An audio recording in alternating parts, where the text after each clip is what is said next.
to title this. That's why I was like, I'll let this music run for a second. What the hell is a dirigible? I don't even know how to spell that. Okay, so it's spelled Dirigible. I'll just look it up in the article. Just telling CJ that it's hard for me to pronounce because the British pronunciation and the American English pronunciation are different. So the British pronunciation is dirigible, and ridiculous. The American one is. I like the spell.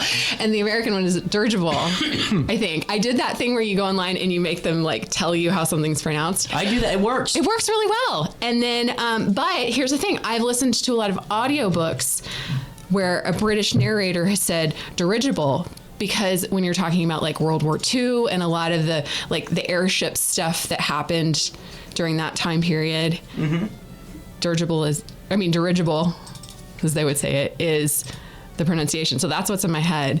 But dirigible is the American English pronunciation. It's like, have you ever heard David Attenborough say orangutan? No. Like, that's not, it's like orangutan or something like that. It is like just unbearable. Yeah. I don't know. I'm not trying to pick on the British today. They're great people. I just, you know. It throws you off sometimes when it's like things. I think we should have a summit on this. I mean, it's really got to be discussed. I mean, it is like some of this I think they do on purpose. I just do. With that being said, so we're talking Hindenburg-esque airship. Yes? No? Not quite? I would have to check on you look at what the Hindenburg exactly was like, because I did a little bit of research on this. So a blimp is like an airship that doesn't have an internal structure. It's just held up with air. Like the structure itself is because it's blown up. And from what I understand, this kind of airship, and we're talking about a TC-7 military airship, had an internal structure. So it was held up with air, but even if it didn't have air in it, it still would have had the general look instead of like just being a deflated balloon. Huh. What was the name of that? C-17? TC-7. Wow, TC-7. TC-7. That should have been a T-17. Sorry. So anyway, why did it have to come down to Alton though and get look? Why was that such a big deal? Okay, so that was the best part about this article. They kept saying, we know it's not a big deal that we had dirigible go over Alton today. We're only telling you about this because there was some specific reason why it was interesting. So the one that I was talking about that happened on January 8th was the first time that dirigible had gone over the city during a snowstorm. Oh. So, wow. Yeah, it was apparently a big snowstorm and it sailed majestically over the city. Altonians frequently saw airships fly above the city and had gotten used to it, but it flew at a low elevation, and the motor with I guess the silence of the snow was really obvious. And so like 1,000 people came out to look. Mayor Davis and other city officials were inspecting a site where they were proposing to have a new sanitary sewer. And they looked up, so they're outside, they looked up and could see the crew members on the airship. So it was close enough for that. So it circled over the Fairmount neighborhood and then headed back towards Scott Field, which is now Scott Air Force Base, which is where it was housed. And then also that same day, the largest semi-rigid dirigible in the world, the RS-1, made its maiden voyage from Scott Field, but it wasn't visible from Alton.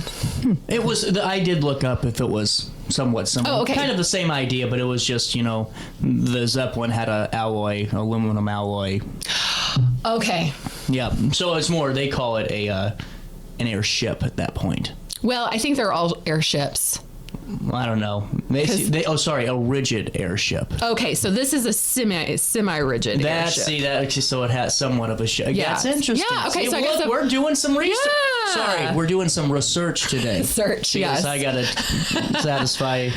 So I guess it would be like blimp and then dirigible like we're talking about here, and then one of the rigid airships. Really cool stuff. Cool. So what was your takeaway from this? Because to me, I just, knowing what I know now about Altonians, and I say that lovingly as one, as a I mean, I would hate to use the term. What do they call those in Harry Potter? Whenever they have like the generational like wizards, what do they call those? I feel like I'm kind of like, you know, we've been around for a while generationally. The family has is what I'm getting at. Got it. You've been Altonians for a long time. Altonians for life, you know. Got it. Like many of us, but.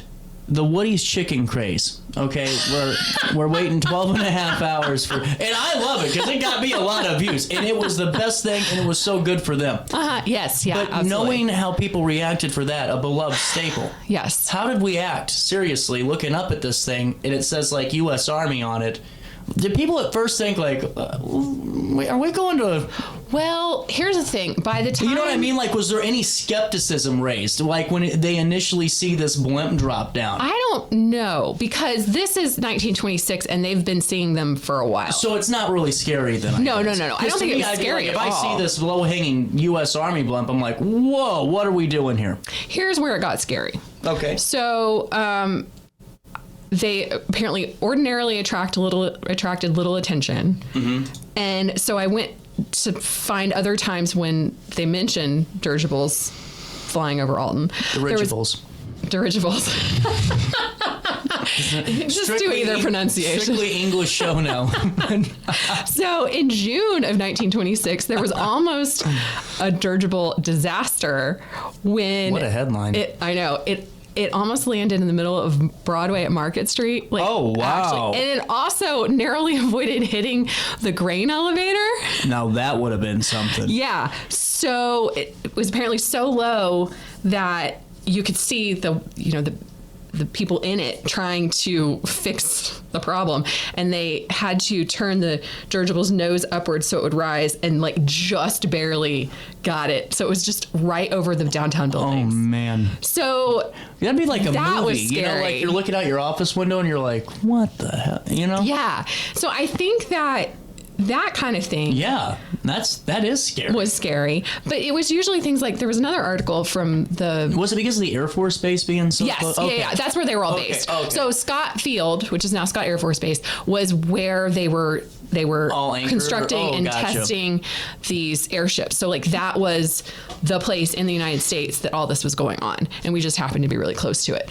But in the previous May, in May 1925, I think it's the same, the TC-7 dirigible, so the same one, landed right near what was then Western Military Academy, and they wanted to show the cadets like what this was like, what the dirigible was. And Major Ralph Jackson, who was the principal of Western Military, was one of the passengers. So the part I liked about this story was that they had the cadets pull the craft to the ground and then just hold the ropes until they were ready to leave.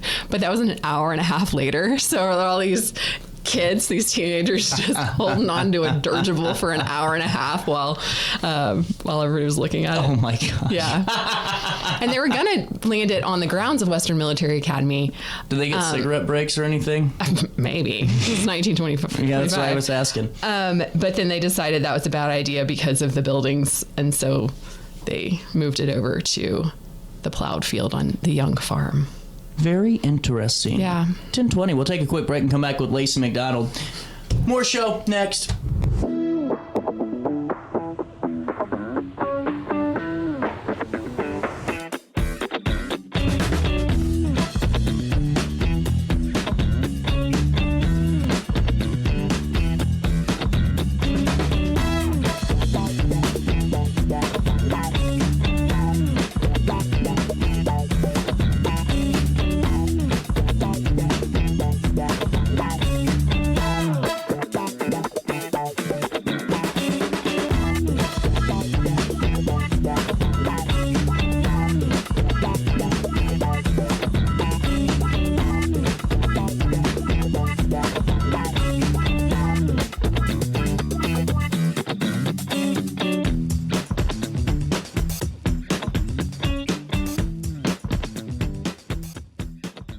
Do you need to declutter your space? Time to call me, the Queen of Junk. Since 1993, we have grown to be the leader in residential, commercial, and property management junk removal. At Sparks Junk Removal, we are eco-friendly. We recycle, donate, or repurpose items back into our community. Trash is our last resort to the landfill. Plus, with our all-inclusive service, our crews handle everything from labor to lifting and landfill fees. Give us a call or visit our website, sparksjunkremoval.net, to reclaim your space today. At Alton Elite Jiu-Jitsu, we help students of all ages build confidence, discipline, and real-world strength. Join a supportive community that challenges you to grow both on and off the mat. Experience the art of Brazilian Jiu-Jitsu with a 7-day free trial at our new location. Call 618-795-2692 or visit altonelite.com to start your journey today. Train hard, serve others, live elite at Alton Elite Jiu-Jitsu.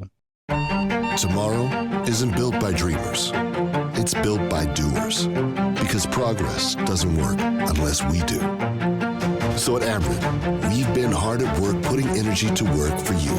Adding underground cables, installing advanced switches and sensors, storm hardening poles and power lines, making the energy grid stronger today so it can meet your needs tomorrow. Learn about projects in your area at Ameren.com/energyfuture. Accidents happen in a heartbeat, but lives change forever. Whether it's a car crash, workplace injury, medical malpractice, or wrongful death, you don't have to face the consequences alone. Keith Short and Associates brings over 33 years of experience and a reputation for fighting fiercely for your rights. For relentless representation that you can trust, call Keith Short and Associates at 618-254-0055 today for a free consultation.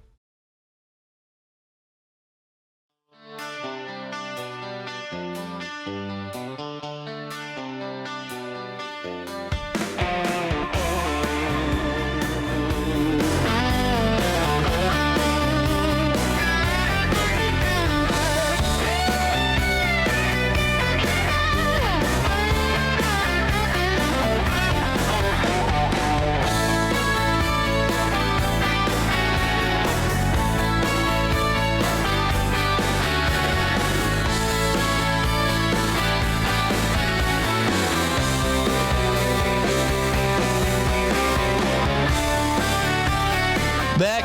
Oh, no, we aren't. Now we're back. Daily Show. Lacy McDonald in the studio 100 years ago. So, Yes. with this, it was such a frequent sighting. What would it be equivalent to now? Like, is it seeing like just an airplane? Yeah, probably. Huh. What did you write about this next week? Glad we cleared that up. That was kind of easy. I wrote about the Ice Cream Manufacturers Association meeting that happened in Alton this week 100 years ago. Big business back then. Big business, yeah. Was the McFlurry machine broke then too? Is that what they were all meeting always about? been broken. Is that what they were meeting about? So was it just like local restaurants and stuff, or was it like a national thing? It was the Illinois Association, and the president, I think, came down from Chicago, but I think he was going to be in the area, so that's why they had the meeting. That was part of why they had the meeting. But it was people from surrounding counties, St. Louis, and they all came together to talk shop, is what it said, and then also have a reception for the president. When does your article come out? Thursday? I send them to Sydney on Thursday, and then she schedules them depending on what else is coming out. She schedules them in the next couple of days. So sometimes it's Thursday. It's never before Thursday because I haven't sent it yet. So bingo. Thursday or later. You know, George Fuller helps you out a lot with these. It seems like he's been helping quite a bit lately. He sends me, he goes through the newspaper, and then he sends me a bunch of articles that he thinks are interesting, and some of them I look further into, and I either can't find enough to make it work, or I don't find it interesting enough to keep going. How many of those do you go, wow, that was a dud? No, it's not even that. It's that I've done this for like a year and a half now. So you got a feel of it? And so I got a feel of like how much work it's going to be versus what I'm going to be able to find. So there have been some where he's sent them, and it is interesting, but I know that it's going to require so much background research that is going to be a lot more time than I can spare. That's true. But yeah, so he sends me a bunch. You happen to be busy at the library. I happen to be busy at the library. So he sends a bunch, and then I take one, and then I say, thank you for finding this, George. I thank him too. Yeah, I really do. I love these stories. So going back into Lacy life, how is life in the family? It's fine. I feel like this is the time of year where everybody's just a little bit sick. Are you prepared? Yeah. Are your kids sick? No, they're fine. Oh, good. Okay, I was about to say, because this would be the worst weekend for that coming up. Because you know, and to hell with the weather. Who does the snowstorm thing on a Saturday? You know, I mean, I'm not trying to complain. We aren't going to get ice at all. I see, and I was right. At first, people mocked me. They mocked me, Lacy. For what? Oh, let me tell you why. I came here on Monday. I said, listen, I'm not trying to be the little weather guy that's working with Schnucks, and because I do think that Schnucks needs milk sales, and they tell the weather people, snow's coming. Get the people in for their French toast ingredients that they will never utilize for French toast. Right. Well, you know, so I said, it just says 12 to 15 inches of snow. I'm not trying to scare you guys, but that's what my weather app's saying. Yeah. Oh, you're so wrong. Oh, look at, CJ being an idiot again. And what happens? All of a sudden, a day, that same day, you got a guy from Fox 2. Well, we aren't going to see much snow. It's going to be just south of us. Nothing to see here. They take it out of the weather app. The next day, they put in ice. Then they take out the ice and put in more snow. And then now everyone's like, well, we're getting snow now. I'm not saying it's... I already said that. I already told you that. You don't even need to watch the cable or network, or local news anymore. What? For what? For them to be wrong for 4 days? Yeah, you were right the whole time. See, exactly. You got the information. You could have been at Schnucks 3 days ago. And it's going to be 0 degrees. Ugh. And any good events coming up at the library for genealogy? Because you guys do have quite a bit coming up. That's why I actually did want to talk to you. No, we had 2 last week. So we had really great ones. The Nature Institute, Ramona Pollard from the Nature Institute came and talked about the history of the Nature Institute. And then on Saturday... She's great. She's so great. I mean, they are really good people. Yeah, they do a nice job. And it was really interesting, too, because there was a lot I didn't know about it. Like, I knew some about how the land came to be part of T&I, but I didn't know all the background of everything. So that was wonderful. And then we had Norma Asadorian talk about Lincoln Place in Granite City and Armenian immigration and immigration from other places too, of people who came to work in the really cool. Granite City industries. So our next big program, we have branching out our genealogy programs will be the next thing. And that's February. It just seems like the more and more I learn them and just the tidbit stuff I hear, like the country is a melting pot, yes. But the Midwest, really specifically, like in the St. Louis area, seem to be really just a diverse cultural mecca for so many people. And I don't know if it's because they went to the Mississippi River or whatever. And, I don't know. I'm not an expert. It's really cool to have that many different types of backgrounds and different cultures really in the area. Yeah, I think manufacturing was a huge part of it because then you're getting immigrants who are just looking for jobs to be able to make enough money to support themselves in a new country. But yeah, I think it's really important to respect the fact that we've always benefited from having immigrants in our communities and who are, have been here for a really long time, or we have, Norma was talking about how they still have immigration to Granite City, but just who is coming has changed. So in the early part of the 1900s, it was Bulgarians and Armenians and a lot of Eastern Europe and into Asia. And then now there are a lot more Mexican immigrants. Wow. And they're still, contributing in the community. And that's why they have a really great soccer program. In Granite City, she said there were a couple of, I don't think they're people of Mexican descent who years ago had come in and started working on the soccer program. And then they had in 1940, it was like the Boys of Lincoln Place. They won the state championship in basketball. And I'm going to get the facts about this wrong, but I think that they were all from immigrant families, or most of them from immigrant families. And so they did all of their basketball plays in another language. Oh, so wow. The other team didn't know what they were saying. I want to say Bulgarian. I'm probably going to get that wrong. But so they were able to use this sort of as a special skill against other teams because no one else knew what they were talking about. So I think it's really cool to see those stories about. Oh, absolutely. Yeah. So cool. Lacey, it's always great chatting it up with You you. too. Another good Wednesday, and we'll take a quick break. We're going to come back and talk about a Galentine's Day event right after this one. All right.